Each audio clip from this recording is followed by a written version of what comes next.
Before we kick off this episode, we are looking for your help. You can help nominate the Seahawkers podcast for the 15th annual People's Choice Podcast Awards by going to podcastawards.com.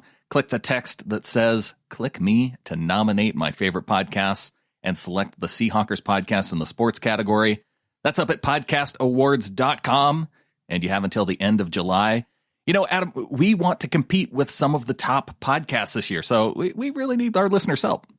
Yeah, I'd really like to go for this and see if we can't make that turn and, really just bring this all together. I do enjoy this because what is this? Maybe if we happen to make the finals this year, it'd be what, like the 5th year in a row, something like that? No, see, we missed last year.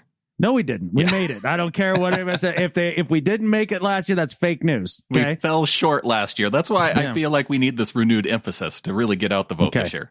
All right. Very good. Nominate us because the Packers fan podcast got in last year and we didn't. And they know they don't deserve to be there. No. So I feel like it's more on us for maybe not pushing it as hard last year. We maybe took it for granted that people would just go and nominate us. So, yeah, we need to make sure that the Packers podcast is dumped from the finalist list, much like Danica Patrick was dumped the other day by Aaron Rodgers. Exactly.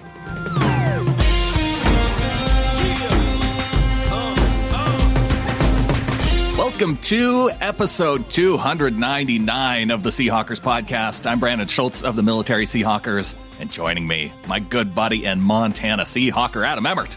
Maybe for the last time. I think I'm going to hang him up before we make it to 300. I think I'm over it. Cut it short. We don't need all of that stress of trying to hit 300 episodes. We'll call it right now. Yeah, I think I'm just going to be the Barry Sanders of podcasts. You know, like he retired right before he got the NFL rushing record. It was right there. And then he allowed Emmitt Smith to take it by just being an average back behind an amazing offensive line for a long time. So that's how much you appreciate Emmitt Smith, is that you're willing to Barry Sanders this podcast so somebody else can go and take a title. So some very average podcaster that just does this longer can have that title. Yeah. It's an interesting strategy based on your philosophy. And I will see you next episode. I just wanted me and Barry Sanders to collide in the same sentence. That's all. That's it. There you go. You did it. Well done. Congratulations. All right, fine. I'll be back for 300. We'll see you next episode. Okay. Well, going into this 2020 season, though, Adam, there are some things that we're going to miss and we're going to get into the Cardinals in this episode. It's the Know Your Rival series. We're breaking down each NFC West opponent, but we got some bad news here in these past 2 weeks. And, well, maybe bad news for some, maybe not really bad news at all for others, because there's been this push to cancel preseason games for a long time. And I didn't realize how many people really enjoyed the preseason until the announcement came out that preseason games were going away. Right. And I think mainly the only reason people really enjoy the preseason games is they're just wanting football sooner. Right. Is really the only reason, because the football is atrocious. You really can't glean a lot. Although you usually get that one preseason guy that at the end of the roster you fall in love with that gets cut, Tremaine Pope. And you just you get that little heartbreak and that sort of thing. But no, I'm not sad to see the preseason go. I don't need to see any extra chance for injury and or infection. I really, really need ball in my life. Like, I need it to happen this NFL regular season. So anything that can possibly be done to make sure that we at least get 1 or 2 weeks of it at the bare minimum, I'm for it. And so no preseason, fine by me. 1 or 2 weeks. Very optimistic, hopefulness on your part there. Hey, I'm saying, like, again, it's about managing expectations, Brandon. Like, if you keep them real low, then everything else is a win. You know what? I think that's a philosophy that a lot more people are adopting these days. Yeah. 2020 is just bringing everybody down to my level. You're managing expectations. Everybody's moving off the grid. You know what I mean? Like, everybody's thinking my way now. I did hear that a lot of people are moving into smaller towns. Like, they're not even bothering to... there's houses in our neighborhood that are just up on the market and then gone because people from out of town are deciding that moving into areas where there's fewer people is a good idea. Yes, I'm very much hoping that exact situation unfolds for me here in about the next 2 to 3 weeks. Yes. Gonna put my place up in Missoula for sale. Hopefully it sells pretty much immediately. And then it's to the wilderness, man. Because you're moving to where there's no people. Some people are just settling for fewer people, and you're going all out, no people, except, maybe you 5 acres space between you and the next home. Right. I have one neighbor. His name is also Brandon, and that's it. You can't get away from me. No. At least my I got name. Brandon's all over my life. Yeah.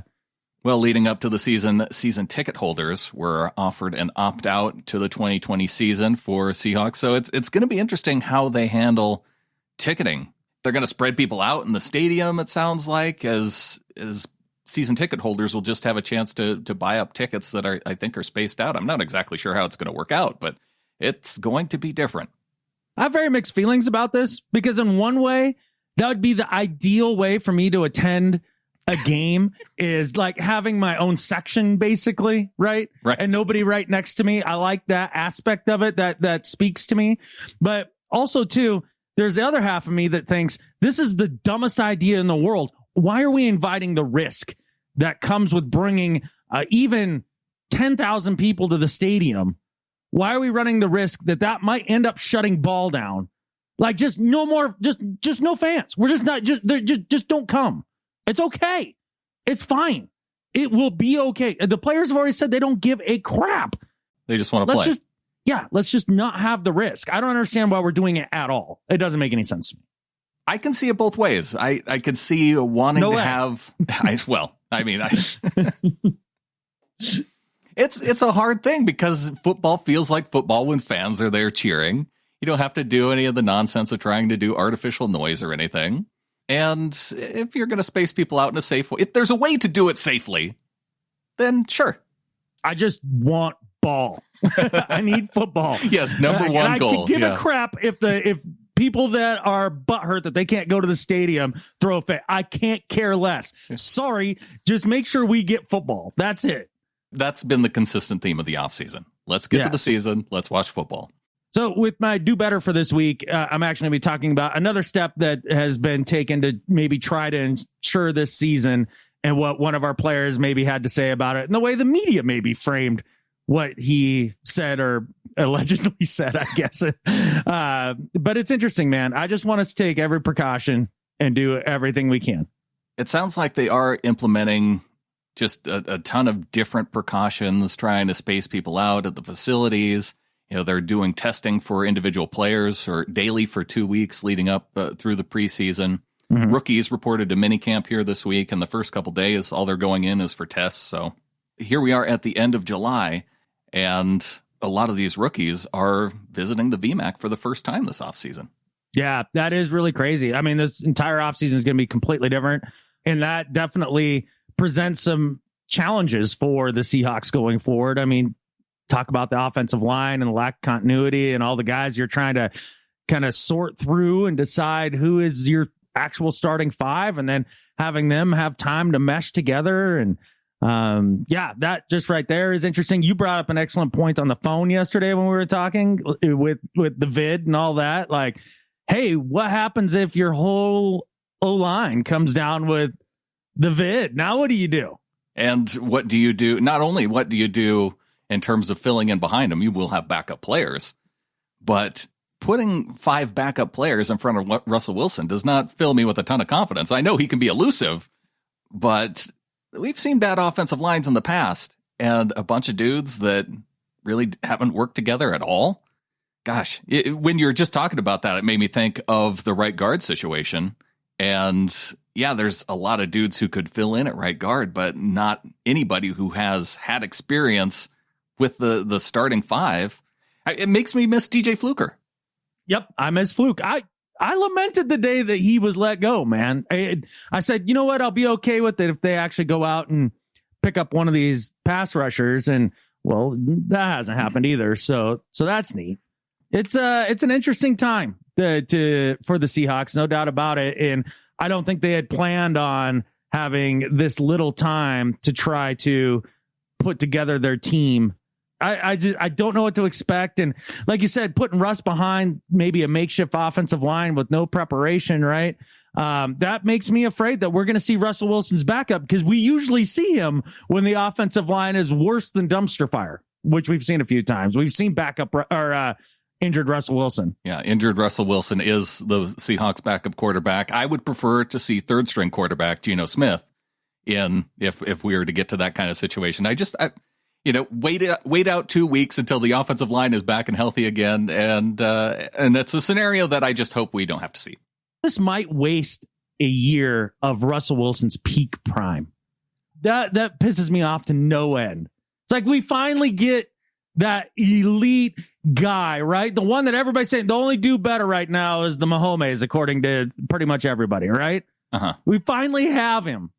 And we finally get through his first few years, and now he's at that point where he really can just take over, right? And just take over games and the whole let Russ cook thing and all that. And it's here, except for, no, there's a boogeyman bug out there that has shut everything down. What are the freaking odds? You would almost prefer to be a team like the Jaguars or, one of the bad teams. Yeah, if this had happened during the Moore year, a forgettable year altogether for us, that would have been fine. I didn't need to watch that team that year. I didn't need that in my life. Or it could work out just as well in the idea that you're having a 7-team playoff now. That was one of the things that was approved this offseason, so it makes it that much easier to get into the playoffs. No matter how many games are played, I would count on the Seahawks being able to at least get into that group within the NFC. And then once you get to the playoffs, depending on the situation with crowds, then it may not even matter going on the road like it has in the past. True. So that could make it that much easier for Seattle to, romp through some teams that really rely on their home crowd noise in the playoffs and that energy to get them up early against the team. And, we know the Seahawks, they're not a team that really gets up early against other teams. It could end up working out to their benefit somehow. Maybe we look back and we say, hey, this worked out well. Hey, I don't enjoy this turn to optimism here all of a sudden. No, but those are all good points. I guess we'll end up seeing. Another thing to, bring us back to a pessimistic more point of view, which I feel like is a healthier place to be. We have a lot of questions at corner, and it's looking like one of their big offseason moves is not going to pan out. You know what? I want to bring some optimism to this conversation, but we'll do that after we get to the Cardinals. Let's go back to okay. You ought to say. I thought we were getting all the Seahawks news out. No, I want to spend some time with Quentin Dunbar and what has happened. And I think coming up after the break, after we talk Cardinals, is the best time to do it. So we can continue to be pessimistic, but in a wholly different way. We can be pessimistic about one of these craptastic divisional rivals that we have to deal with, and just talk about the trash that is the Arizona Cardinals, right? Well, do you want to stick on the pessimism with the Seahawks and talk about those PFF rankings for our number 32 ranked defensive line by Pro Football Focus? Yeah, well, I don't know that they're wrong. So there's that. It's been a pretty common response, I think, from a lot of Seahawks fans. They see that and go, yeah, Clowney's still not on the roster. It's hard. And the big signings were Benson Mayowa and Bruce Irvin. And Bruce Irvin's listed as a linebacker, so PFF may not even be counting him as part of the defensive line. It's really hard to look at that and say, yeah, they're wrong. But well, if you kind of look at the league in tiers, right? And you look at that last bottom 5 teams, right, in terms of defensive line play, I think we could all admit that the Seahawks are in that area. So however you want to rank them, fine. But yeah. One of the ones that I have a hard time with is with the Las Vegas Raiders being number 28. Yeah, they've got some young guys. But there aren't any dudes that are like big name guys. No. Maurice Hurst. Yeah, but you're like saying 28 to too high. Like they could only fall 5 spots down. I would take our defensive line, I think, over the Raiders. Again, rank those bottom 5 however you would like. Okay. Yeah. Raiders, Panthers, Dolphins, Jets. Yeah. Seattle. There you go. It's not much better when you move up the list either. Detroit Lions, New York Giants, Patriots. Yeah, Patriots really don't have a whole lot of dudes. No, they tend to cycle through guys, but they always seem to find them too. So there's that. got the number 1 ranked linebacker core. Well, duh. I mean, just Bobby, and then you throw KJ in there, and then whoever else. It doesn't much matter now, does it? Sure. Yeah. Jordan Brooks, Bruce Irvin. Yeah. The thing that's really bugging me about the defensive line is the defensive tackle depth. Yeah. You got Jaron Reed and Poona Ford. So you got your 2 starters. Yeah. And then you have a dude who played primarily on the practice squad last year with Brian Monet. Another guy, DeMarcus Christmas, who was drafted last year, didn't play anywhere, anytime. Big question mark. And then you have 2 other dudes who I've never even heard of, Josh Avery and Cedric Lattimore. Yeah, so don't know one thing about them. I didn't even know they existed in this world until you just brought up their names right there. But, I mean, ideally, at D-tackle, you're going to want about 4 to 5 guys that you feel pretty confident about. Now, maybe they view Rasheem Green as somebody that can, come inside on third down situations and more in that kind of NASCAR package sort of thing. Yeah, Collier, maybe one of those guys. Collier as well. So maybe they look at some of those pieces as being, or even the kid from Syracuse that they drafted this year late. I mean, another guy that can kind of play both interior and outside. And maybe they kind of view it more in that light. And they're just looking at some of those lighter weight guys as being in a more passing league, that maybe you play them on the interior more than you would have in the past. It almost feels more like a 3-4 style defensive line, what they're going to, than an actual 4-3 of what they've traditionally played. 4-3 under. Yeah. Well, let's hope they make some adjustments and do something a little different on defense, because it was not trending in the right direction last year. No. They clearly see, this is a place where you can't be optimistic. There's nowhere to go but up. There you go. See? Lower the expectations, and then everything else is a win. You are at the bottom. Can only get better. Yeah. Or you can be that much worse. That's why I fear success, because I can only go down. Well, the other Seahawks news from this past week, a guy who could have actually been an improvement on the defensive line retired. Michael Bennett, retiring after 11 seasons. Yeah, I think it's probably about time, right? I mean, he was towards the end of his career, not nearly as productive as he had been in the past, but hey, man, an amazing career. I loved having Mike be on the team. One of the best personalities in all of football, right? I mean, just an enjoyable guy. I wish him nothing but happiness in retirement, man. And thanks for everything that he did for the Seahawks. A guy who will be remembered just for everything that he did through the team, coming in 2013, being one of those big free agent signings that really helped the team make it over the hump from 2012 to the Super Bowl 2013 season. A guy who was such a big focus for the Patriots in the Super Bowl the following year that, once Cliff Averill was out, that they could just focus all their attention on Michael Bennett in that Super Bowl. And maybe his time with the Seahawks toward the end didn't end necessarily as well as it could have, but he's a guy that for those seasons, it was a good time in Seattle. Heck yeah, man. It was a great run, and it didn't end particularly well, but it didn't end that badly either. I mean, getting a 5th round pick for a guy who had been one of the top pass rushers in the league isn't exactly what you'd hope for. No, that feels like a Bill O'Brien type trade at that point. Bill O'Brien, one of the worst moves of the offseason to the Arizona Cardinals, helping what has really made the Arizona Cardinals probably the team of the offseason. If I can pick one team that won the offseason, it is the 2020 Arizona Cardinals. All right, so we're ready to talk cards now. I think so. Okay, I'm allowed? I just wanted to get through one thing.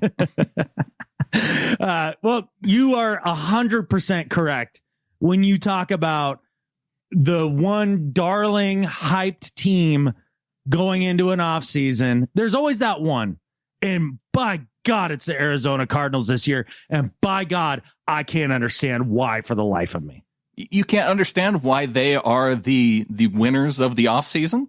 They made one trade, and granted, great trade in terms of value. Yeah. But 1-star receiver does not make a team an instant playoff contender. Cleveland Browns.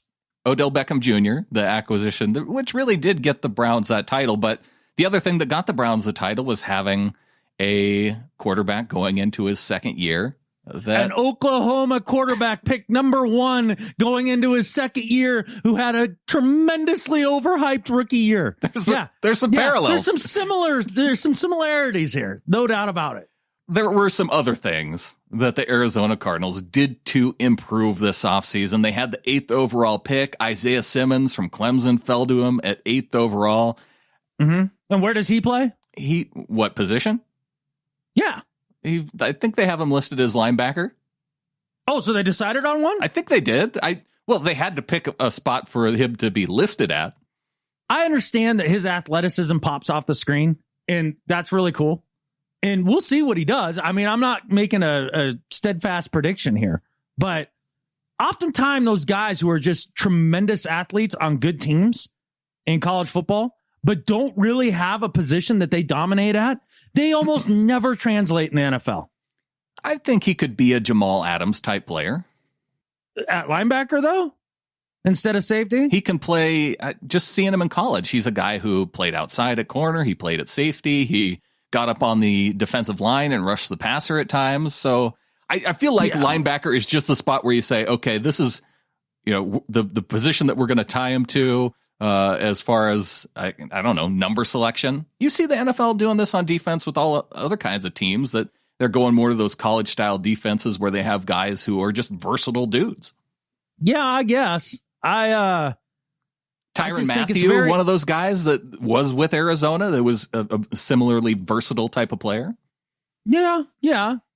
I just find it interesting that, kind of the big upgrade short of Hopkins, right, for this team is some positionalist rookie that we really don't know who he is. And that's where everybody goes, oh my gosh, they got better this year. Sure. I'm dead serious. That's the move. Yeah, they got better at different positions. They got Jordan Phillips from the Bills to help out with their defensive interior. They got Devon Kennard out of Detroit to help with the pass rush. They got mediocre players. Devondre Campbell from Atlanta at linebacker. So I didn't even know he existed. Yeah. No, I mean, all these guys are kind of just guys. Sure. They kept Kenyon Drake. Sure. They got rid of David Johnson. That might be addition by subtraction, but they had already kind of subtracted him out of the offense anyways. Their trash offense. I can't wait to talk about that. But I do find it interesting. Does have the feeling of the Browns from the year before, because you add some skill position guys, and let's add Drake in as like that guy that everybody's looking at, be like, oh, well, they traded for him late in the year and he's a big deal. Like, you look at all these skill players, right? And your offensive line is still a dumpster fire. Yeah. And that is not going to translate well come the actual regular season. It never does. Everybody stops focusing on the trenches in the offseason, and they kind of almost get in like fantasy football numbers in their mindset. And it doesn't make any sense. Like, yes, D-Hop is a great receiver, no doubt about it. But he's going to get real sick and tired of running 5-yard outs and bubble screens. The good thing with the Cardinals, though, is you do have a quarterback who can be elusive with Kyler Murray. So as he's kind of growing into this role, you were drawing the parallels between him and Baker Mayfield. He's better than Baker. He can run faster than Baker. Yeah, see, that was my biggest critique of Baker coming out, was that he ran the scribble play a lot in college, right? And he was just athletic enough to get away with that. And that was never going to translate in the NFL. And as we can see, it really isn't. And then you saw Kyler and you're like, wow, that guy has elite quicks, right? He's not top end fast, really. I mean, he's got top end speed, but he's not Lamar in that way, right? But his short area quickness is really, his sack is off the charts. I mean, he's got good sack. And that is something that sets him apart. I'm going to trash the Cardinals offense here for a couple minutes as we get into this. It's not so much trashing Kyler Murray. Keep that in mind. I think Kyler Murray's an okay NFL quarterback, and I think that's what he's going to be. He's a system guy. He's a system guy in college, and he put up some, quote, numbers in the air raid offense that is a giant and complete gimmick. Cliff Kingsbury going into his second year with coaching this team. He's come along with a lot of hype for a guy who again, didn't accomplish much in college. I am really curious to see where he goes with this offense. Great hair, though. Great hair. He is overrated in terms of good looks in the division coaches. Everybody talks about, NFC West has the best looking coaches with Sean McVay and Shanahan, and Shanahan's not good looking. I think I would do it if I were going to power rank good looking coaches in the NFC West in handsomeness. I think I'd go Pete first. Like, there is like an aura about Pete and the silver foxiness of him and all that. Like, then I go McVay, and then I'd probably go Kingsbury after that, and then Shanahan. Shanahan has that weird, like, his eyes are too close together, and like, maybe there's too much inbreeding with cousins, things like that, right? Like, that's what that kind of allegedly looks like. That might not be true. Don't look it His up. His dad's Mike, so that's all you have to say is and he was a Broncos coach, and I hate the Broncos, so like I got to trash Kyle as well. Yeah, the top two and the bottom two, I feel like should be consistent for everybody, and it should just vary depending on your taste. Sean McVay, Pete Carroll, depending on your youthfulness, you might lean toward Pete Carroll being a little bit too old, but he deserves to be in the top two. So it's much like the PFF power rankings for defensive lines, like that bottom five. Just however you want to rank those is fine, but we know the tiers. We can all agree on the tiers. But and maybe the difference is in the NFC West, there's no ugly coaches. Like they have a level of handsomeness that's beyond of some of those other divisions. Sure.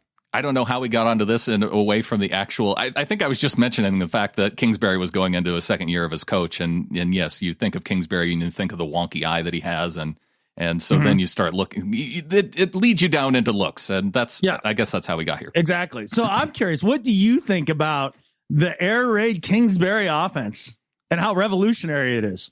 As someone who hasn't watched a lot of college football, air raid is, and by the name of it, you think of it being just this relentless passing attack where you're going downfield. And in terms of being, revolutionary type style to the NFL, I think, the Bills in the 90s and running the no huddle offense was more impressive than what we saw from. Okay. They have a similarity in the sense of, I would say, quantity of passes and in tempo, but nothing else. Yeah.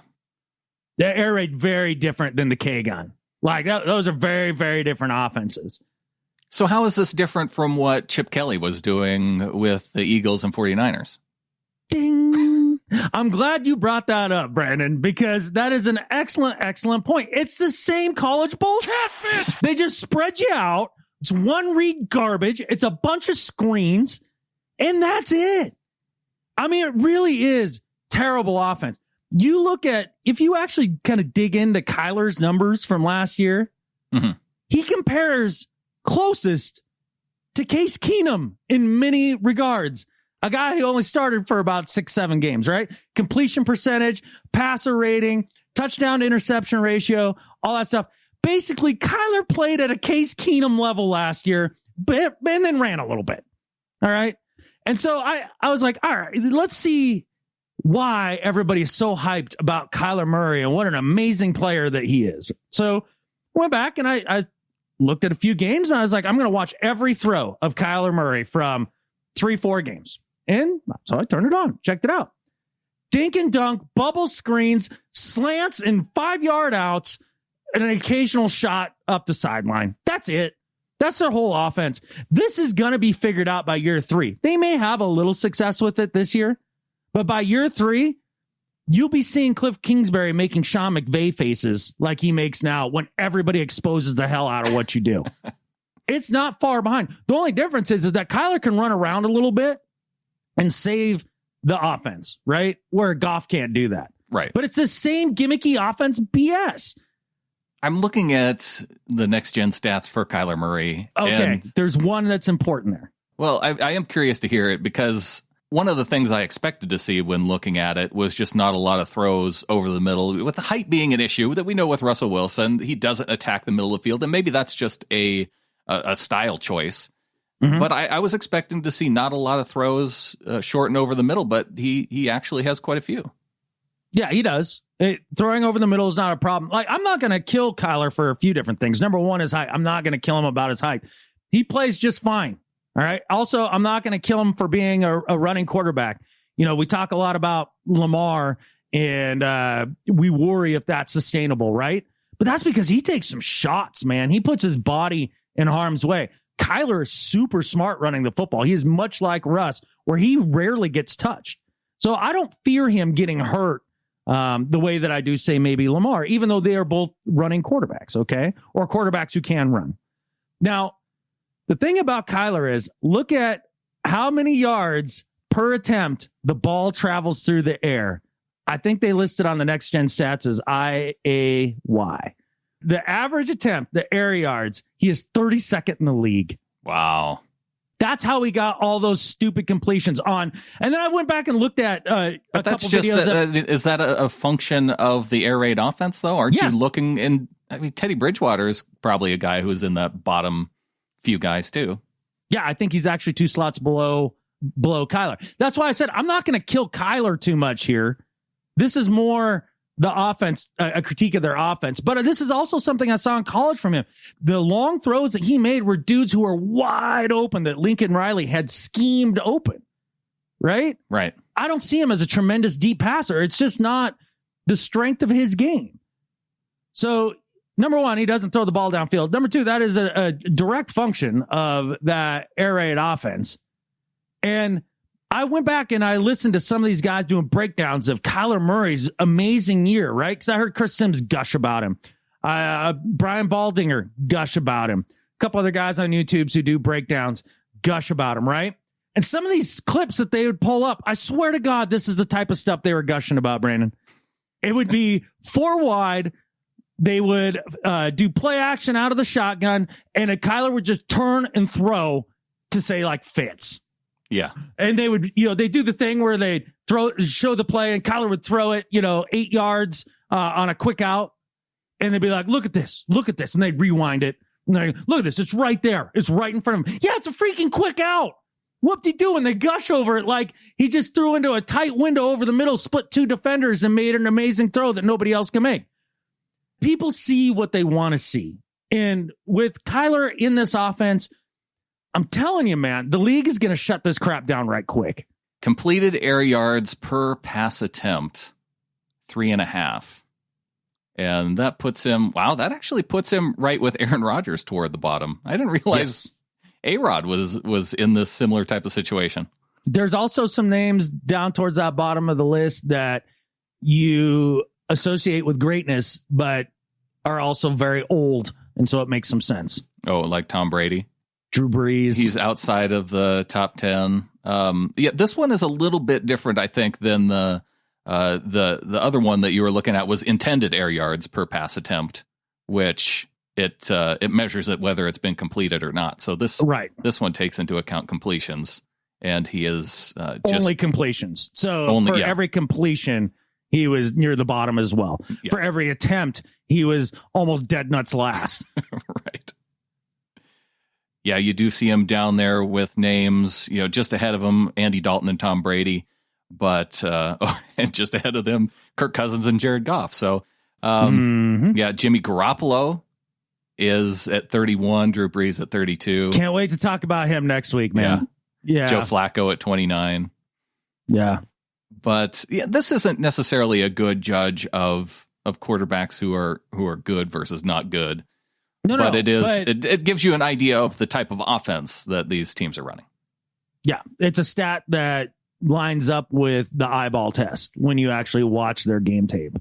Although you look at all the quarterbacks, aside from Aaron Rodgers, that are 3.5 or below in the completed air yards per attempt. Yeah. It's Sam Darnold, Daniel Jones, Andy Dalton, Kyler Murray, Joe Flacco, Kyle Allen, Mitch Trubisky, Jacoby Brissett, Mason Rudolph. Yeah. I think apart from Aaron Rodgers, none of those players are guys that I get too excited about. I think in intended air yards per attempt, right? The air yards per attempt, I think he's right behind Duck Hodges. Wow. I mean, it just gives you a sense. Top 5 for completed air yards per pass attempt. Matthew Stafford, Jameis Winston, Ryan Tannehill, Dak Prescott, Russell Wilson. Names you would think of. Number 6, Matt Ryan. Who? Yes. Is that guy from where? One of those cities. It's in the South, yeah? Yeah, one of those. I think Seattle may see him week 1. Huh. Well, I'll look him up when the week 1 comes around, I guess. If Seattle had to push back, if the entire NFL had to push back the start of the season, would you rather just cut off the week 1 game against the Falcons and go straight to week 2, or do you just push the whole season back? I hate that franchise. I'm not a fan of Atlanta. Mm-hmm. I don't like buttholes that you play in, like their stadium. And I'm just not a fan overall. The color scheme's ugly. Everything about them is ugly. We're really going against the Bird Team Brotherhood in this episode. There is no Bird Team Brotherhood. It's every bird for himself. Go Hawks. Back to the Cardinals. Boo. Kenyon Drake did have some success in this offense, though, behind a relatively not good offensive line. The one thing that I would point to, as far as the Cardinals maybe having some success, I expect Hopkins to put up some numbers because he just will. Mm-hmm. They'll target the hell out of him. I mean, Fitz is still a good possession receiver, but what could make their offense special in where it could kind of be unlocked and have maybe that one great year like the Rams did, where they actually put it together for a year for just like a split second, would be if either Isabella or Kirk really step up and turn into like a legit weapon. Yeah, I'm not so sold on Isabella, but in terms of their 3 receiving targets being Hopkins, Fit, and Christian Kirk, yeah, I think that would maybe rank for me as the top 3 guys in the division. Top 3 receivers? Well, total? It would give the Cardinals the top trio wide of receiving receivers. Core? Trio? Yeah. I mean, and then you have Tyler Lockett, DK Metcalf, and I don't know, David Moore. I guess throw him in there as 3. Dorsett. To me, they're... Or Josh Gordon. who's not on the team yet. Might be. And not Antonio Brown. If Seattle gets Antonio Brown, they will have the top trio in maybe all the league. He retired again. No, he unretired again. Already? Yeah. Are you serious? I'm pretty sure. Oh my God. This is why we do not need the hoopla of AB. It was questionable whether he actually retired when he was just on Twitter being, I think, kind of pouty. And you know how you get emotional on Twitter. You say things. I don't know that. And a lot of people took it as a retirement.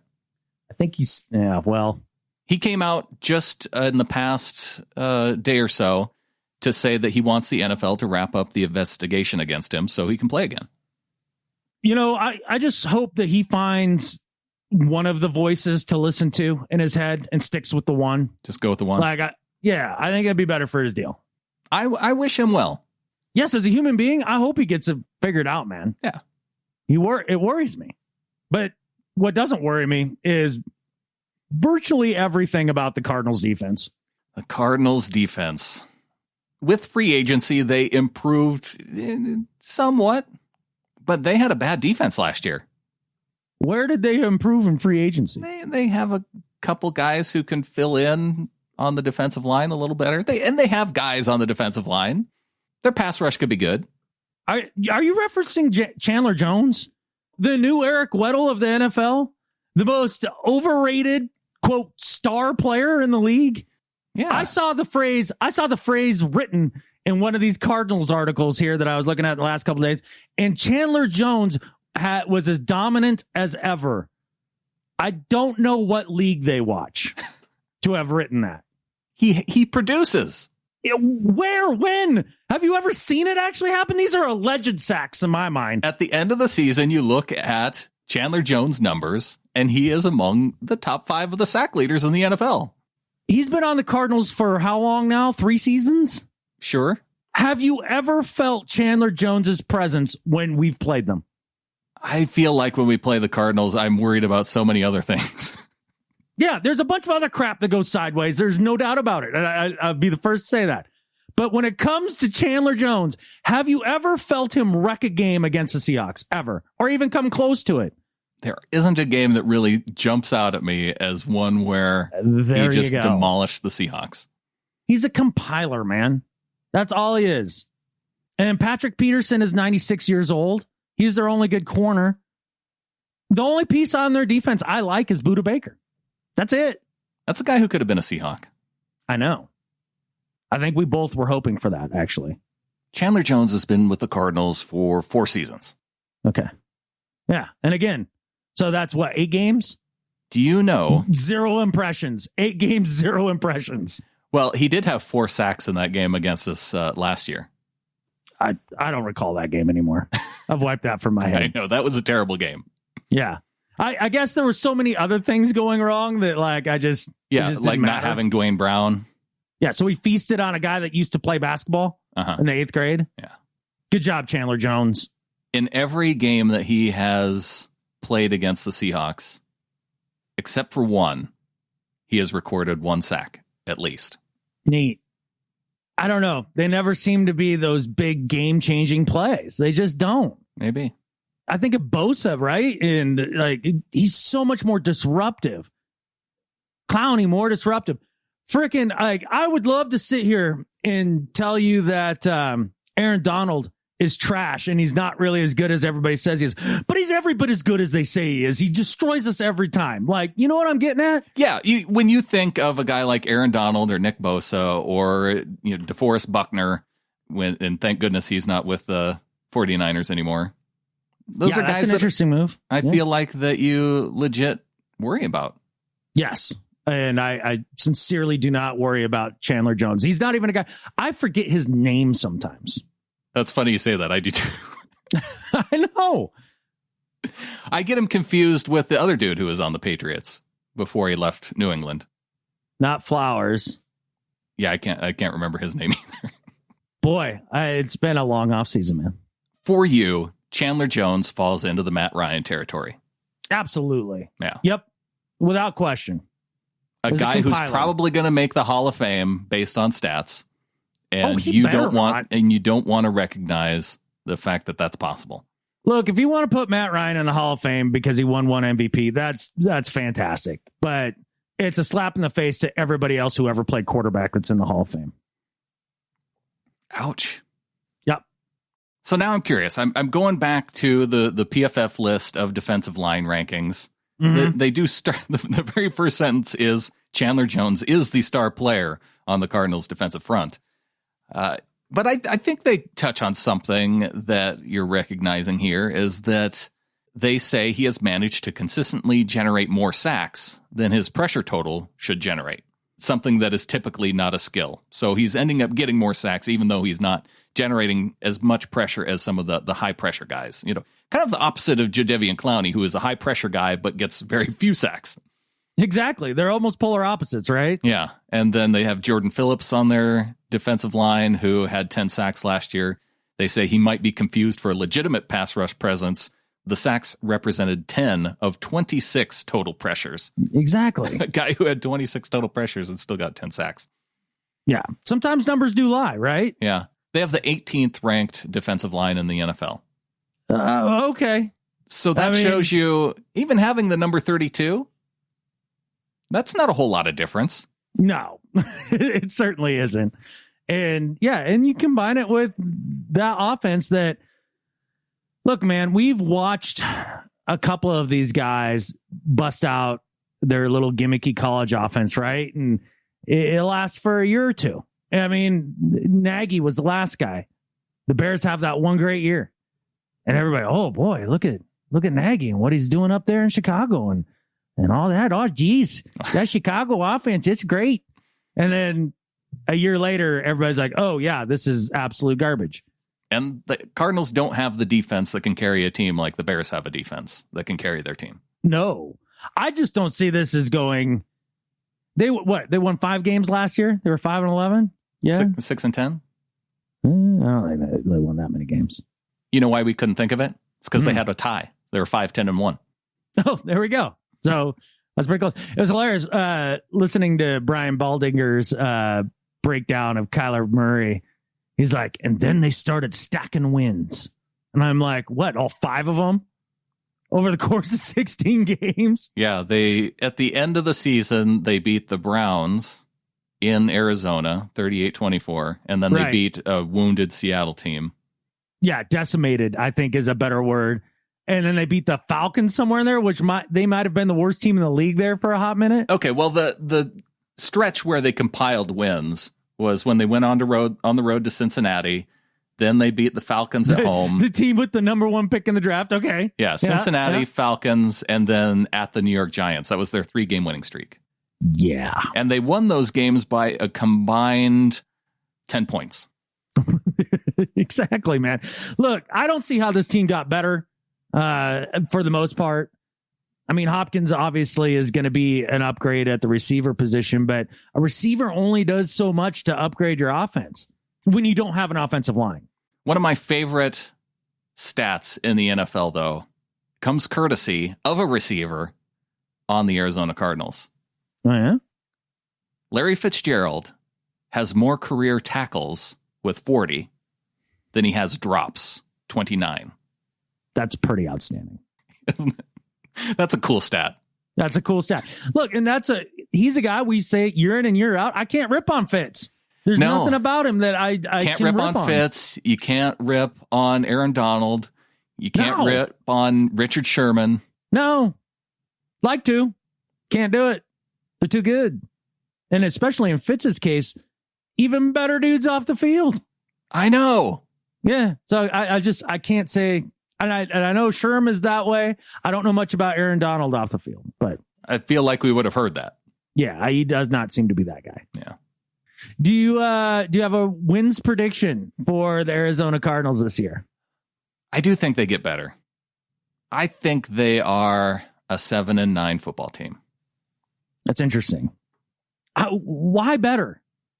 They have DeAndre Hopkins. They have a quarterback going into a second year that I think is going to improve. You usually slump your second year. Sometimes. Another offseason for the league to look at Kingsbury's BS and have that figured out. They're going to win 2 games against the Rams. Are they? They're playing a 4th place schedule. Here, I'm just going to look at their schedule real quick and kind of go through it just to see. Yeah, let's look at it in quarters. First 4 games at Niners, week 1. Then the Washington football team, that was just announced. It's actually awkward, isn't it? Yeah, the football team. Yeah. Detroit Lions at home. So they have them at home and then on the road against the Panthers. So that feels to me. That's like 1 win. I think the coin flip is between the Lions and Panthers. They'll beat Washington and lose to the Niners. Yeah, I think they lose to both the Lions and the Panthers. Okay. Just because they're on the road in Carolina. At the Jets, at the Cowboys, Seattle at home, Dolphins at home after their bye week. They could get 2 wins there. Sure. Jets and Dolphins probably. I mean, and it could be that random because they always beat us once randomly just because I don't know why. Yeah. The football gods hate us for like no reason. Like even when they're bad, they do, you know, they'll get 1. Yeah. I could see them beating like the Jets and then us. The third quarter of the season is Bills at home, on the road in Seattle. Nope. On the road in New England. Nope. Then against the Rams. Maybe. Yeah, 1 and 3. I'm at 5 wins. I'm at 4. And then they close out on the road at the Giants. Eagles at home, Niners at home, at the Rams. I think they're 5 or 6 wins, man. Yeah. See, I got to 7. I'll take them over the Giants and the Rams, even though they're on the road. Okay. Yeah, and that's against a pretty easy schedule. I don't know. We'll see. Basically, they're hot garbage, right? We can all agree that the Cardinals are garbage. It feels like it should be between the Cardinals and the Rams for 4th place. Yes. It could be a 3-way race for 4th place in the NFC West. With the Super Bowl slump for the division winners last year. There's a lot to be concerned about if you're a Niners fan. I know. I can't wait to get into it. Yeah. Wow, there's all these departures that we didn't talk about with the Cardinals. Okay. Rodney Gunter. Gunter left. Well, they're screwed then. We all know he's a great kicker. No. Pharoh Cooper went to the Panthers. I think that's actually a fairly big loss for them. He's a hell of a return specialist and a decent receiver. Cassius Marsh went to the Jags. Yeah, there's a lot of meh. Brooks Reed's still out there, I think, unsigned. I feel like he's had more good games against the Seahawks than Chandler Jones. Yeah, I would concur, actually. That's weird. The backup linebacker that you feel more concerned about. It's just true facts. I don't know how it happens that way, but it does. Yeah. It's actually kind of fun doing these little know your rivals. I really do enjoy just taking a big steamy turd on top of every one of these stupid division rivals. I hate them so much, Brandon. I hate them so much. It's a healthy sports hate for our division rivals, and there's something about each one of them that can really just grate on you. Whether it's Cliff Kingsbury sitting in his mansion during the draft with his shoes and no socks on. Like a Bond villain. Yeah. Yeah. George Kittle on the Niners, who's the woo guy that's easy to hate. Everything Rams, everything. The city they play in, their crappy new unis, their quarterback that looks like an unfolding lawn chair when he's throwing the ball, their overrated frat boy of a coach. The thing about the Cardinals, though, is that there's not a guy on their team where I distinctly have a heavy dislike for. I think the one thing that I legitimately hate is that cursed stadium down in the desert built on an Indian burial ground. That's the worst part about Arizona. I would hate Kyler Murray, but he doesn't say a damn word. No. And you kind of have to like him since he played at Oklahoma, right? I kind of have to. Yeah. There's a little bit of loyalty there. My real question is, how many more of my most hated teams can Kenyon Drake play for? First, it was the Dirty Dolphins. Uh-huh. Now it's the stupid Redbirds. Who else would he have to go to? The Cowboys? Oh, hell, he could go. The Raiders? Yeah, he could go to the Cowboys. He could go to the Ravens. He could go to Pittsburgh. Ugh. You know who I dislike the most on the Cardinals? J.R. Sweezy for being a turncoat. It's going to Arizona. Fault. Screw that guy. It's not his fault. I don't know. I'm trying to come up with somebody. Yeah, you got to generate sports hate where you can, man. It's okay. You got to feel like MJ here, right? And just like you can even make up, like Jordan did, just make up slights. Like, the owners of the Cardinals like send mean emails to Jody Allen. Yeah. Right. Yeah. So catfish those guys. I think maybe that's what we need the listeners to do is come up with made up reasons to hate the Cardinals even more.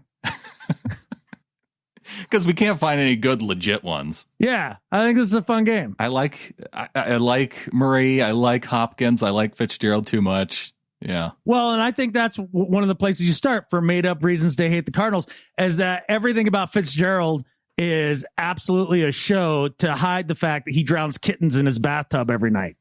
A jerk. Yeah. Larry Fitzgerald once made fun of some 12-year-old girls for choices they made in fashion. That happened, or maybe didn't, or actually didn't, but I feel like it should have. He would be a judgy fashion guy, though. You think so? I've heard that he's kind of a watch guy. Like, he likes really fancy watches. See, Patrick Peterson would be my guess for that guy. Judgy fashion guy. Maybe. I don't have any. Again, these are all made up reasons to hate somebody. I don't know a thing about Patrick Peterson's fashion sense, but it seems like he's kind of a diva about it. He's basically Cam Newton playing corner. In the All or Nothing series, Patrick Peterson was one of the guys who like jumped out at me as another guy who seemed like kind of a cool dude. Like a decent guy. Yeah. Yeah. Except for when he's not. So, yeah, send in your made-up reasons to dislike the Cardinals. We need some. Go Hawks at SeahawkersPodcast.com. I think this could be good. This could be fun. But try and keep, they have to be tasteful. Readable. Like, drowning kittens in the bathtub, I feel like that's borderline to me. That was right up to the line. I don't like going there. Yeah. So but that's what he does. That is the line. But he does that. So...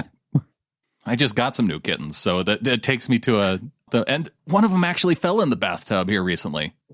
Wow. Well, I'm sorry that hit so close to home. I know. It's kind of taking me flashbacks as Yeah. We were hearing splashing in the tub, and my oldest daughter ran toward the tub. And was there nobody in the tub full of water?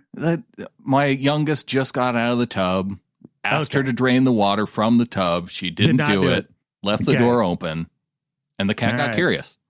All right. So do you think the youngest will now always remember to drain the bathtub? I do think she learned her lesson. Okay, good. Kyler Murray, though, is a guy who did not learn that lesson. He did not. So, see, it didn't have to be malicious, but it happened. Oh, no, it was malicious. He adopted 17 kittens from the Humane Society and took them home for animal sacrifice. No, you're going back over the line. And he did it in Cliff Kingsbury's Bond villain lair. Somehow there's profit to be made.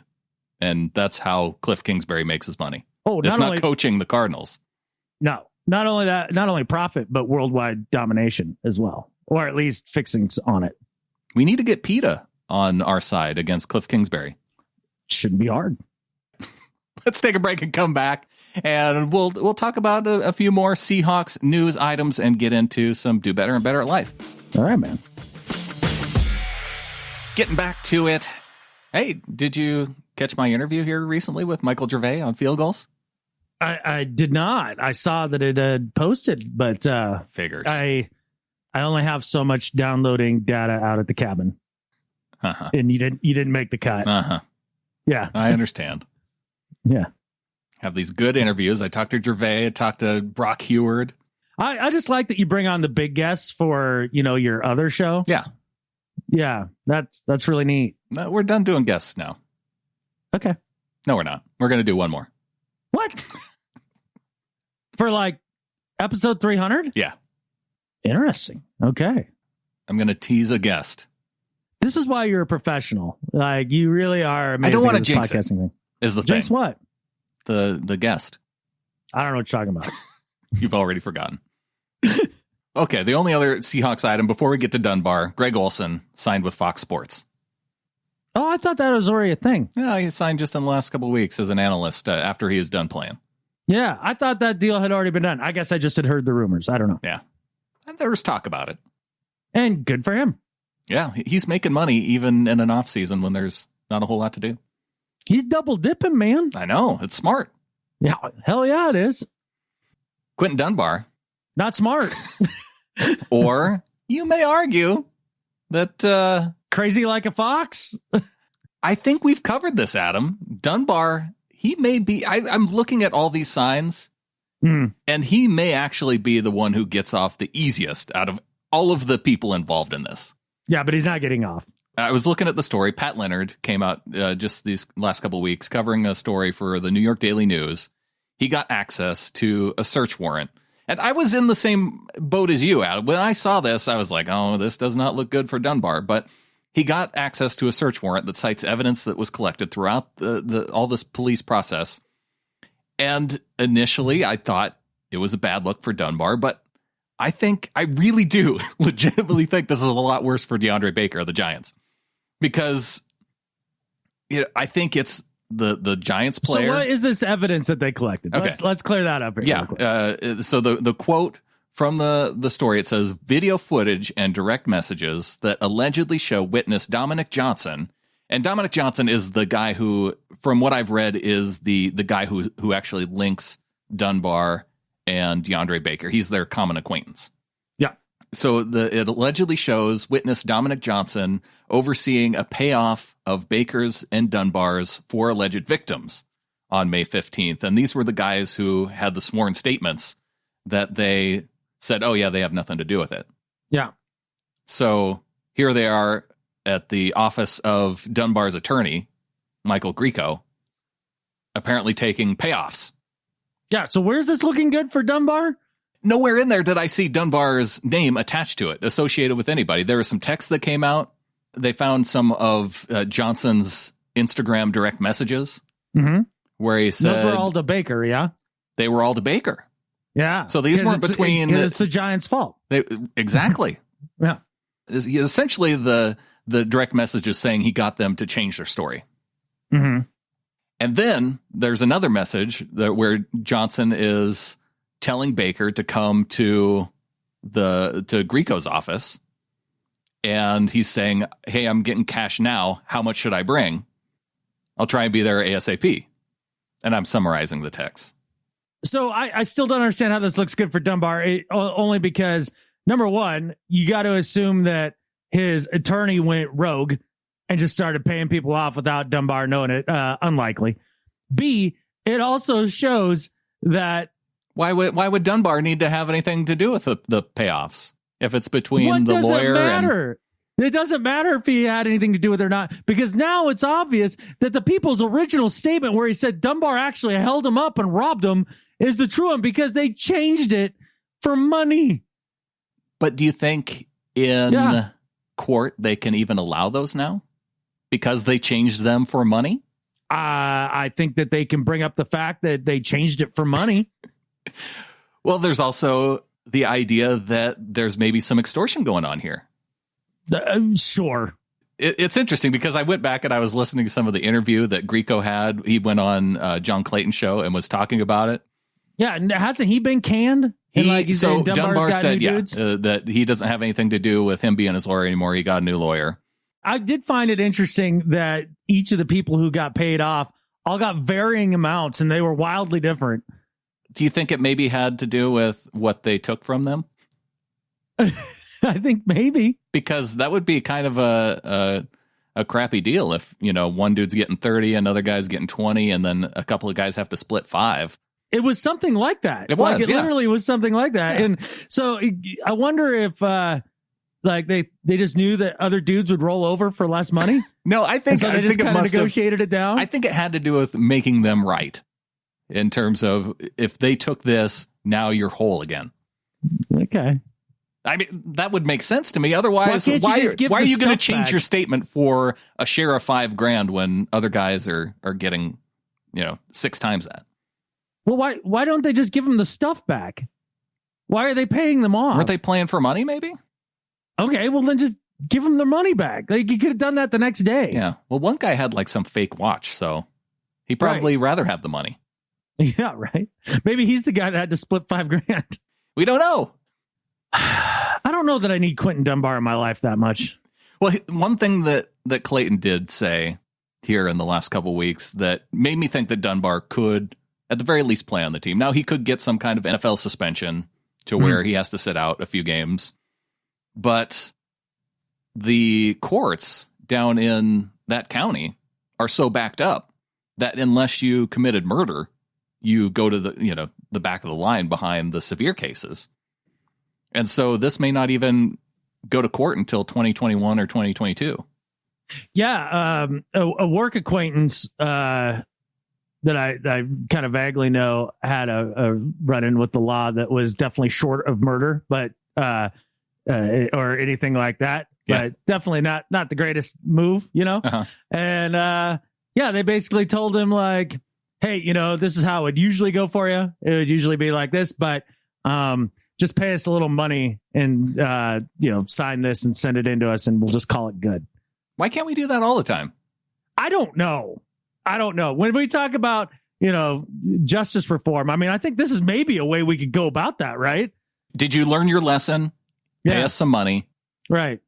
Go home. We're going to concentrate on the really bad guys. The really bad dudes. Yeah.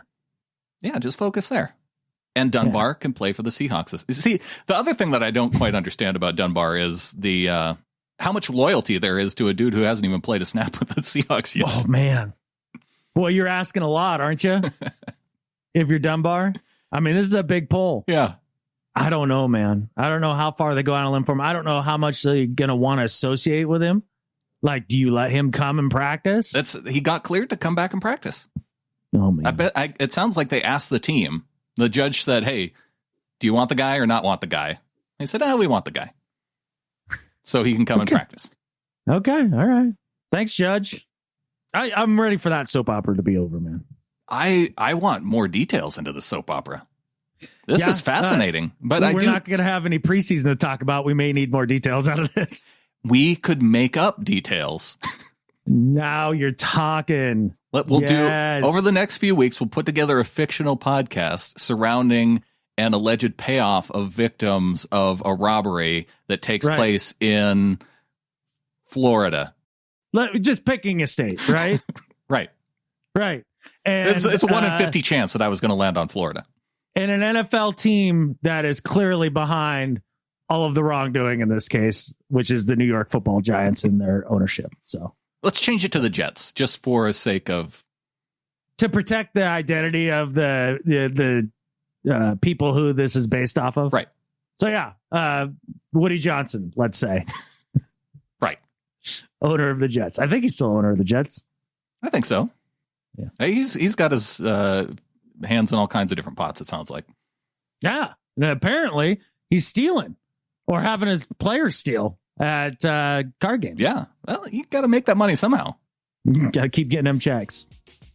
All right, Adam, what do you say we welcome some new members of the flock? That's cool. Are we going to make false accusations against every one of them too? Sure. Okay, great. But positive ones. Okay. Dustin Mock allegedly saved an entire family of orphan children from a burning building. With one arm tied behind his back. Yeah. And without any shoes. When he walked across glass like in Die Hard.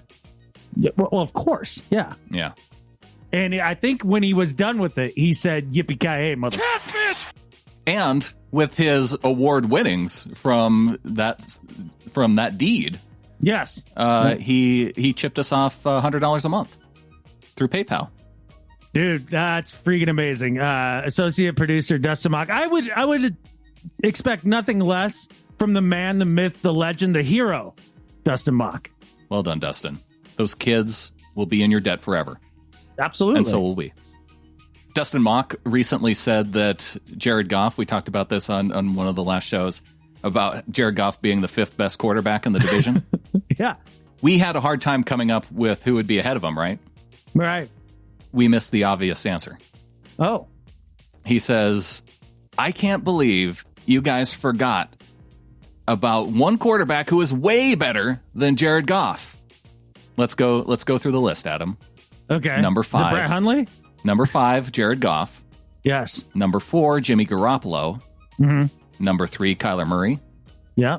Number 2, Seahawks backup quarterback, injured Russell Wilson.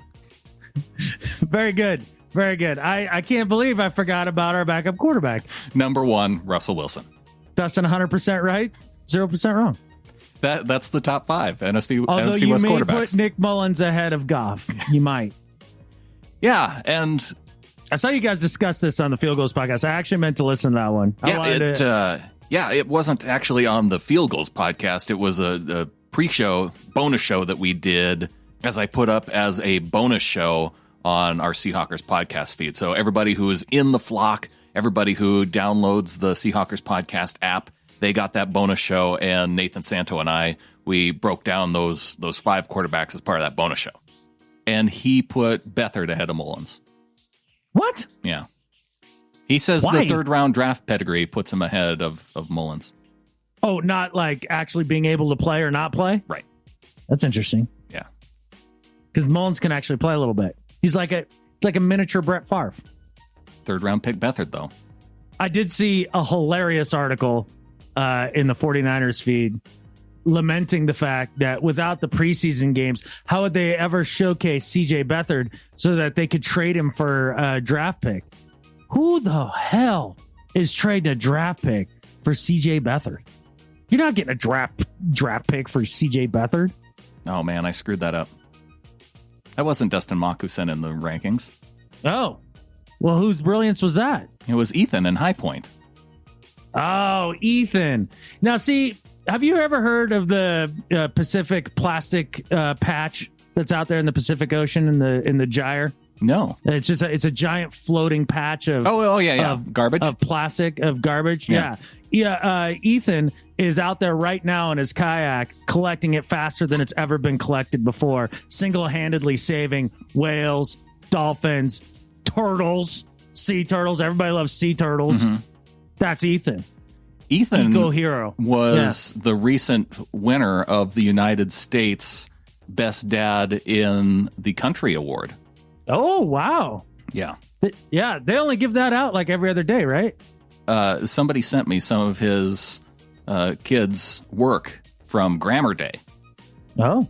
and his son, it was correct the sentences. Okay. And the number 2 on this list says, "We cheered for the Denver Broncos." Correcting the sentence. It was a lowercase w. So he uppercases the W. Yeah. And he says, "We cheered for the Seattle Seahawks." There you go. Yeah, you had to cross out the 2 words there. Yeah. And he also appropriately did uppercase on Seattle and Seahawks. His child is a genius. Also, number 5, write 3 words that rhyme with here. Okay. We're. Yeah. Deer. Yeah. And I think you can guess the third one. Beer. Ding, ding, ding. Yeah. Kid's got his head in the right places, man. That's all I'm saying. So, Ethan in High Point, collecting garbage, raising his kid right. Yeah. Correctly ranking the 5 quarterbacks. Sorry to screw that up for Dustin. Dustin still got some shine. Wait, these are all fake accusations, remember? So we can false attribute things too. Chad Hawley came in with $5 a month via getintheflock.com. Chad says, "I have a long commute here in Florida, and I look forward to your show to help with some of the dead time in the car. After giving you guys a try now for a better part of the year, I felt I should start pulling my weight. Having relocated to Florida, I don't have a lot of opportunity to chat with other Hawks fans, so at least being able to listen to the comments and rants make me feel like being home in Washington State. Go Hawks." Go Hawks, man. Like, I love that Chad got ahead of being, in the freeloader category. The accepted time limit of being a freeloader. He just beat that like it was no big deal. Yeah, he like, waited around a year. Yeah. Even though he had to 2. He had to 2, but it's like, no, I'm not going to do that. You know what else that Chad did is he's actually in charge of the reintroduction of the Sam Squanch in Florida. He's been taking them from his home state of Washington, little baby Sam Squanches. Sam Squanch? Yeah, have you never seen Trailer Park Boys? No. Oh, well, there you go. It's like a Sasquatch, but only for Canadian people that live in a trailer park. Oh, Sam Squanch. Yeah, like a Sasquatch, and he's transplanting them down in Florida, and it's going very well. It's going very well. Huh? How about that? Yeah. I do kind of want to see it because the dude that with the thick glasses or is it Bubbles. Bubbles. Yeah, He was the bass player for a band called Sandbox. Yes. And he opened up for one of the first concerts that I went to up in Calgary. Right. They opened for the Bare Naked Ladies. There you go.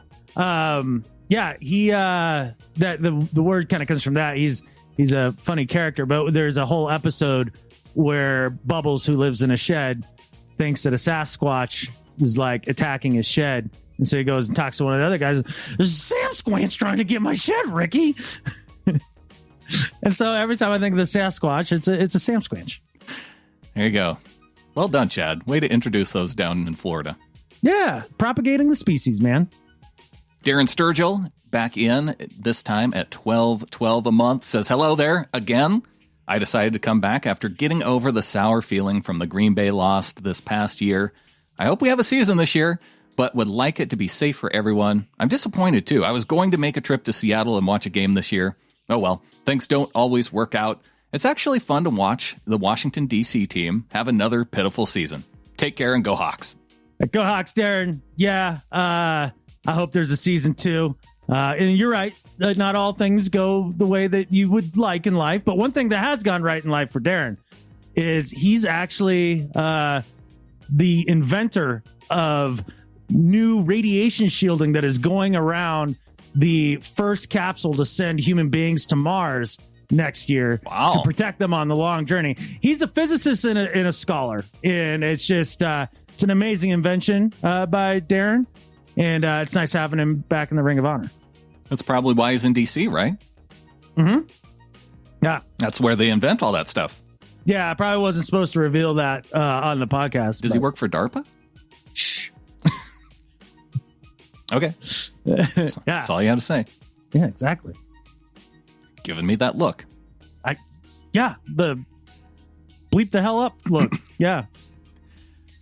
Well, if you want to become a member of the flock, you can go to getintheflock.com. And, you're going to want to get in the flock in the next week or so because I want to do something different for episode 300 coming up next.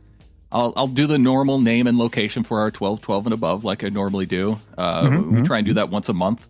It's been a little bit on and off in the off season, but we're gonna put this into episode 300. And for everybody else who is a member of the flock, I'm gonna try and list everyone's name, first name only, not location. But I think I can go through everyone's name and do that for our episode 300 celebration. Well, I'm excited. I'm trembling with suspense. So go to getintheflock.com or seahawkerspodcast.com/support.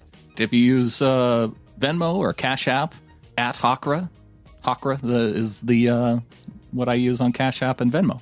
I didn't know that. That makes a lot of sense, though. I like it. Yeah, Hawkra. Yeah. You can buy your way to football enlightenment and cleanse your Hawkra. Makes sense, right? It's a lot like Scientology that way. You just pay to be better. Shh. I don't think we have a huge Scientologist demographic. I think it's going to be okay. Probably not.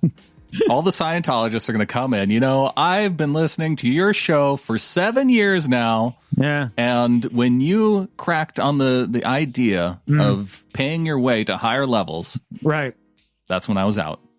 No, I'm just surprised they let you listen to the podcast from the outside. That's interesting. Well, one guy who is feeling a little bit left out from his football fandom, John Davison, writes in, "Hi, fellas. The Bard here, checking in to let you know I have survived so far and am still alive and kicking. I hope you're both well, but assuming you're still podcasting means that you are. Barry is still alive too, but needs a new name and is confused. There is not much to write about, and I have been trawling the channels for news. So it was with some surprise the other day when I read the season would go ahead. Now is the time to jump down my throat at him, as I'm going to be negative Nancy and say I can't see the season going ahead. I can't see how people keeping a whole team in isolation would work. I can't see it at all. This is way too optimistic when 60,000 cases a day are being reported. I know I am seeing this from a totally different country, but I welcome your thoughts. Keep safe, the Bard. P.S. I would love to be wrong. Go Hawks." Go Hawks. Yes, I can understand John's perspective there. What I don't think that he's taking into account is just how greedy the billionaire owners of the NFL are. And trust me, they in their mind have a price tag per death that could result in having the season go on. That sounds like a very billionaire type approach. It's a very capitalistic approach, and it's something we do very well here in America. Trust me, there's a price on everything. I guess fortunately for the owners of the teams, the players are used to a certain level of risk. Yeah, I mean, exactly. I don't think the players themselves are all that freaked out. It's everything else. Right. You know, all the training staff and concessions people. And there's a lot going into it. There's a lot that goes into it, and they were not missing out on a season of revenue. They're just not doing it. Yeah. Those TV deals are too massive. And then they have the gall to ask the NFLPA to like basically take a 40% cut. Yeah, 35, I think. They were going to put it in escrow, whatever that means. I don't know, but essentially taking a pay cut. Yeah. We've been making all this money and not sharing the revenue equitably with the players and owners. But now that we might lose money this season, we think we should do this more equitably to share the losses. Yes, exactly. Yeah, now's the time. That's pretty funny. Yeah. One guy that's missing out on money here, and I do find it interesting, is Dan Snyder and the newly minted Washington football team. Yeah, and that's what John comes in with saying. What the hell are we going to call Barry now? Right. So I think it stuns me that they didn't come up with a name and zip out a logo and start throwing out merch. This is a whole year that Dan Snyder could have been profiting off of merch. They're going to put out merch with Washington football team on it. Nobody's buying that. I wouldn't buy it if I were a fan. No. What's going to be on the helmet, by the way? Their numbers. Oh? Player numbers they're going to put on in gold numbering. Okay. It's going to be a weird look. Yeah, I don't know how you can't whip up a logo and crank it out. No. I mean, how many logos immediately came out by people who had just whipped up logos of, this would be a good name for the team? Yeah, totally. Yeah, this isn't the Washington Redhawks. Yeah. LeBron had a funny tweet actually about this. He was like, man, must have been a really long board meeting to come up with that name. The Washington football team. Yeah. Like, come on, man. Yeah. They had to go back and forth whether or not they were going to be the football club or the football team. They should have gone football club, gone more soccer style. Yeah, if they're going to go that the route. Washington FC. Yes. Because the FT doesn't have the same ring. No, it doesn't. I can't call them the FT. I don't know why I can't, but it doesn't. You can't. Maybe won't is more the right. Can't or won't. I won't say the FT. So bury the FT it is. Bury the FT. We found it. There it is. The WFT? That'd be kind of more like the BFG, right? Yeah, the BFT. Yeah. The BFT. I like it. We got it. Yeah. See, how hard was it for us to workshop that? What, like 45 seconds, a minute? And this is the Washington team couldn't come up with something? Yeah, and now Barry has a new nickname. Yeah, he's the BFT. I'm reading Matilda to my youngest right now. Speaking of Roald Dahl. Solid book. It's a good book. Have you gone witches yet? Haven't gone witches. I tried doing James and the Giant Peach with the oldest girls. They kind of got bored with it, but... Yeah, that's a weird one. Yeah. Yeah. But my youngest is a huge Matilda fan. That was an awesome book. We've done the movie. We've done the Matilda the musical. Okay. And she just hadn't gotten to the book yet, so we're going through that. Has she submitted for a name change yet? To be named Matilda? Yes. No, I haven't done that yet. Oh, well, not that big of a fan then, so whatever. I need to teach her about fandom. Yeah. When you're all in, you get a tattoo or you change your name. Well, there you go. You could just settle to have her get a tattoo. Get a Matilda back tattoo. Yeah. How old is she now? 6. Yeah, it's about time. Hawkmaster Crack comes in, and it's KRAC, and now with the hockey team being the Kraken, I'm assuming we're going to get to that. We're going to get to that. Yeah. Hawkmaster Crack comes in, says, Adam, I totally agree with you almost 100% of the time. But after the way this 2020 has been going, Antonio Brown would not be the worst thing to happen. Either way, I know you guys will weather the storm, especially the man under center. Go Hawks. Go Hawks. I do. Maybe that was hyperbole. That Antonio Brown would be the worst thing that could possibly happen. Not the worst. No. But it's right up there. Well, I mean, it's in range, I guess, is how I should have put it. All right. On to do better and better at life. All right, man. My do better this week is for CBS Sports. And this is honestly just a great example of the way the media as a whole functions. I don't care what topic it's on. I don't care, what the reporter or who the reporter is, what news organization they work for. They all pull this catfish headline. Russell Wilson says he's been practicing with helmet face shield. Thinks it would be, quote, crazy if they're required. Okay. Well, geez, I guess Russ really hates these face shields. And that just, it'd be insane for them to do this. To require that, they're out of their minds, right? You picture him saying somewhere that it would be absolutely crazy to require these things. So this is the actual quote. Now get Russell Wilson in your ears right now, the way that he talks. Think about that for a second. You can hear him. You can hear him right now. This is the quote. That's going to be crazy if we have to do that. I've actually been practicing with it, though, every day, just so I can get used to it if we have to. But, we're already out there already. So it's a little bit late for that, maybe. Yeah, this was Russell Wilson he was talking to Joan McHale on Jimmy Kimmel Live. Yes. And he was talking about how crazy it would be if they had to. Yeah. Like, what if birds grew tails? That'd be crazy. Pigtails. Be crazy, man. It's not that he's saying like it was some sort of crazy decision by the NFL and I don't know. It's just they frame it one way in the stupid headline. And yes, while they did get the quote technically right that he said it would be crazy, the intent is totally different than what your stupid headline said it was. So the CBS Sports and really the media in general, do better. Fits right in with my do better this week because doesn't CBS owns 247 Sports too, don't they? Yes. Yes. This article from Riley Gates. I already don't like Riley Gates. What kind of name is that? I think it's a fake name. We'll have Riley on the show sometime.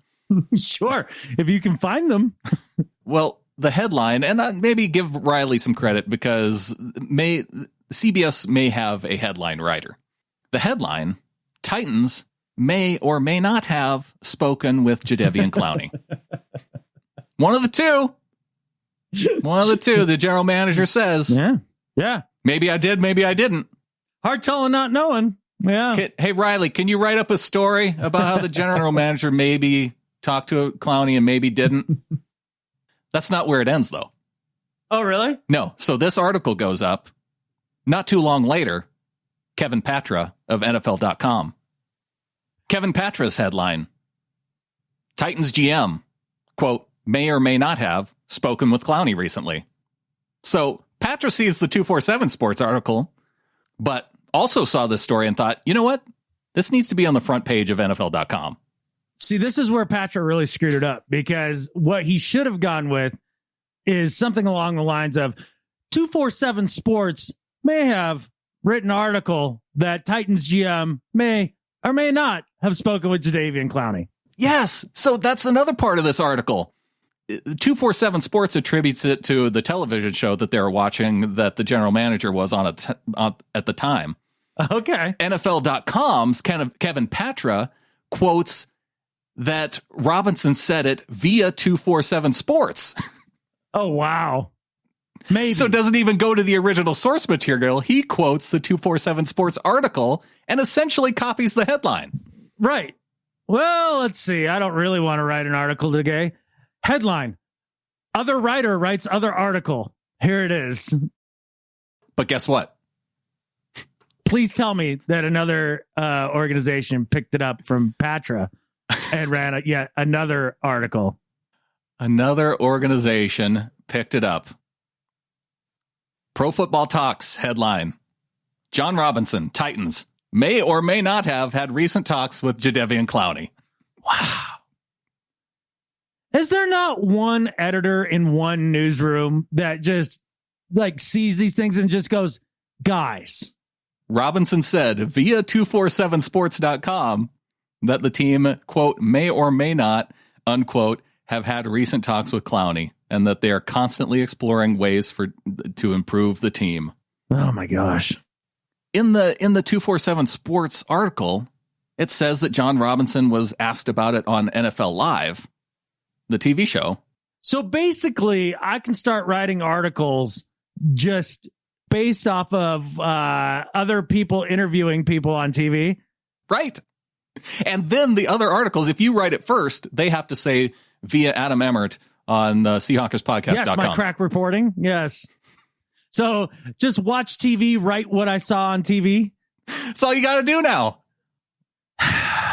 You know what? I take it back. John Davidson earlier saying he was doubtful this season is going to happen. I'm doubtful this species is going to survive past this year. We're freaking doomed, dude. For 247 Sports, for Kevin Patra of NFL.com, for Pro Football Talk, for running the story too, all of them. Do better. God, do better. And essentially running the same headline. Yes. Which is a no news story to begin with. That's what I'm saying. It just gets worse and worse, dude. I don't know. There's always a new low.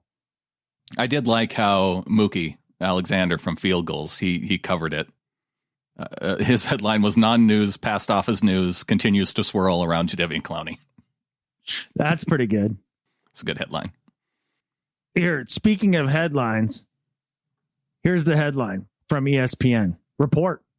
Tom Brady, part of Bucs group workout despite recent positive corona tests.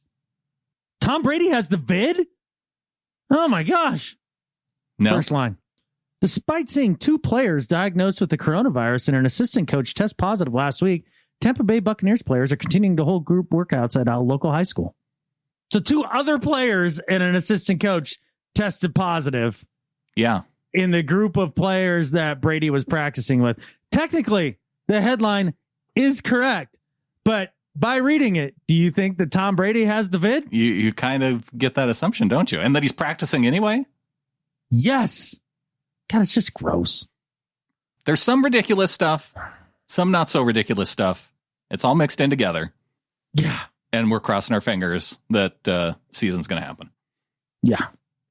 Well, generally, Adam, moving on to Better at Life, I like to have a theme that goes along with our NFC West rivals. I didn't do it with the Do Better just because the Clowney thing was so over the top for me. But my Better at Life this week is for thebiglead.com, who recently came out with the 25 worst team names in professional sports. Ooh. And 2 NFC West teams made that list. Yeah, that's got to be the 49ers and the Rams. It's got to be the Rams. Everything Rams. It's not the Rams. It's the LA part of the Rams part, too. No, you got the Niners. But the other one, Arizona Cardinals, and they are lumped in. They lumped in the Cardinals with the Toronto Blue Jays, the St. Louis Cardinals, the Baltimore Orioles, and Arizona. Do they just hate, like, non-predatory birds? Yes, the commentary is, oh, what a bunch of pretty birdies. They're all so harmless, you literally put food in your yard to attract them. You ever see any of these birds flying majestically over the ocean holding a shark in its feet? That's right, these weak-ass birds have feet because their toes aren't worthy of being called talons. That's a little tough. They're a little hard on the bird teams. Yeah. But yes, the other team is the San Francisco 49ers. And says, what's scary about a bunch of guys who died like 100 years ago trying to find pretty rocks in the mountains? It's the fact that they look like that they were missing teeth. Some other football team names on here. Los Angeles Chargers. I didn't really get that one. Cleveland Browns, no. Miami Dolphins, Buffalo Bills, and Green Bay Packers. I guess. Yeah. Dolphins. You like the Dolphins one. Absolute beta move to allow a bunch of tuna fishermen to ensnare you in a net. And a blowhole. That's a loser's design. Nailed it. They nailed it. So to Kyle Koster, Stephen Douglas at the Big Lead for coming up with this list and including the Cardinals and 49ers. You are and the better. Dolphins. And the Dolphins, Adam says. You are better at life than Skip Bayless. All right, man. I do enjoy... They had the Dolphins on their number one. That to me, they got it. They were the worst one, right? Like in the rankings. Well, they didn't rank them. They just it was the tier of 25 of the worst. They're all tiered together. And so this is again like the PFF defensive line rankings. However you want to slot those at that point, that's up to you. They're all bad. Okay, so number one, Dolphins the worst. We know that. But look, I get that it's difficult to come up with a new franchise and a team name and logos and the such that, is overwhelmingly accepted and kind of popular. And that kind of leads to my better at life than Skip Bayless this week, Brandon. Oh, yeah? Yeah. It's for the newly minted Seattle Kraken. Yeah. Dude, number one, nailed the name. Like, there's not another Kraken team out there that I know of. I don't think so. And you can make a lot of Kraken jokes. It's not like saying frackin' on Battlestar Galactica. Like you could do it like that. Adam, cracking the jokes, the joke cracker. Yeah, see? Look, it goes on for days. Plus the logo is fantastic. Like it really is. Simple, clean, has the little talon or the tentacle. Tentacle, yeah. It's not a talon, like, we found out the difference there between bird feet and talons and tentacles now. Going up through the S. I love it, man. I think it's awesome. This actually gets me excited for hockey season. I think I'll be getting into hockey now. Oh, this is going to be your team now. Yeah, I'm all in. You just living close to Canada just couldn't do it for you before? No. I had to care in some way, and the Kraken make me care. So for kind of nailing it and universally thought as nailing it, the Seattle Kraken better at life than Skip Bayless. The anchor with the space needle at the top. I want a hat with that. It's pretty sweet. Yeah. Also reminds me of the movie Clash of the Titans. Yeah. Isn't that where they said release the Kraken? Didn't pirates just say that out on the sea? I don't know. Your Kraken knowledge is lacking. I just know that Medusa was nightmare fuel from Clash of the Titans. Understood. I'm just excited to get in on the ground floor of a team. Be a fan from when they were from day incepted. One? Yeah. So that way, when they ultimately win a title in 2 years, you can be like, I'm a fan from the beginning. Lifelong. Do you think there's any high school teams with the Kraken? Negative. No? No. How do you find a completely unique name in this day and age? You look to the depths of the sea. And with that, there's only one thing left to say. Go Hawks. Go Hawks.